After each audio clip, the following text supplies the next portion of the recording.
بچھڑا کہ اس ادا سے کہ رت ہی بدل گئی، ایک شخص سارے شہر کو ویران کر گیا۔ بے باک صحافت، بے لاگ تجزیوں، انویسٹیگیٹو جرنلسٹ کا سفر اختتام کو پہنچ گیا۔ ارشد شریف، جی ہاں، وہ جاتے جاتے پورے ملک کو سوگوار کر گیا۔ انہوں نے ہمیشہ ملکی مفاد کو ترجیح دی اور اپنی جان ملک پر قربان کر دی۔ ارشد شریف 22 فروری 1973 کو کراچی میں پیدا ہوئے۔ ان کے والد بحریہ میں کمانڈر تھے اور بھائی آرمی میں میجر، جو کہ شہید ہو چکے ہیں، جبکہ انہوں نے صحافت کو اپنا کیریئر بنایا۔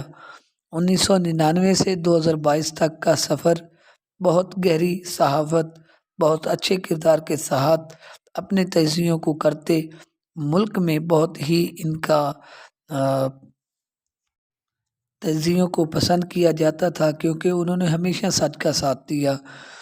جبکہ ان کے کیریئر میں 22 جنوری